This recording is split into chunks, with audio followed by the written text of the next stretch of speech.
back. I'm Jessica, a registered dietitian with the Thames Valley Family Health Team. Hopefully you've already watched the first two videos of our low FODMAP series. Last time, we talked about the first phase of the low FODMAP diet, which involved eliminating foods high in FODMAPs and replacing them with low FODMAP alternatives. FODMAP stands for fermentable, oligosaccharides, disaccharides, monosaccharides, and polyols. It's quite a mouthful, so we use FODMAP for short. Today, we're going to talk about phase 2 of the low FODMAP diet, the reintroduction phase. The goal of this phase is to test out which high FODMAP foods you tolerate and which ones make your symptoms worse. This will allow you to increase the variety of foods you eat, since most people with IBS do still tolerate a variety of high FODMAP foods. After completing the elimination phase, and once your IBS symptoms are stable, FODMAP-containing foods are slowly and carefully added back into your diet with the help of a dietitian. A food and symptom diary is used to help you keep track of any symptoms you might have after you start to eat higher FODMAP foods again.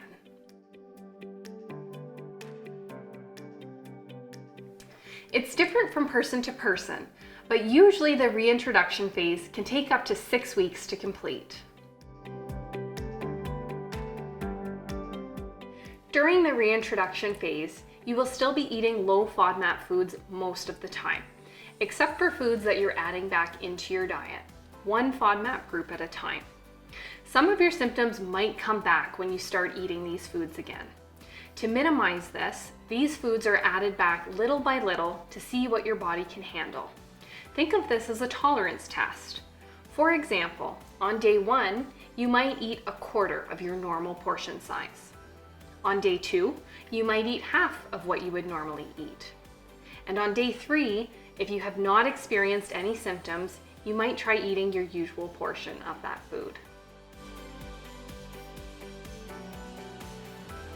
If you start to experience symptoms from a specific food, stop eating it during this phase and continue eating low FODMAP foods until your symptoms settle down. Then you can keep trying to reintroduce other FODMAP foods. You can try reintroducing the food that triggered your symptoms down the road to see if your body can handle it better later on. How your body responds to different FODMAP foods can change over time. You can also try to keep your portions of that food small. Often, if you eat a smaller amount of a trigger food, you can still enjoy it without making your symptoms worse. Your dietitian will help you with this. You can work together to make a plan that works for you. Some people like to keep a notebook to record what and how much they are eating and any changes in symptoms that they experience. The app from Monash University also has a diary that's easy to use to keep track of foods and symptoms. It allows you to record which foods you ate, as well as any changes to your symptoms, bowel movements, or stress levels.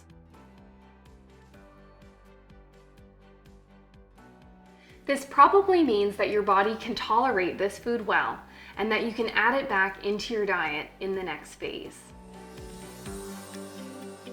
By the end of the reintroduction phase, you will have a better idea of which FODMAP foods your body can handle and which ones trigger your IBS symptoms.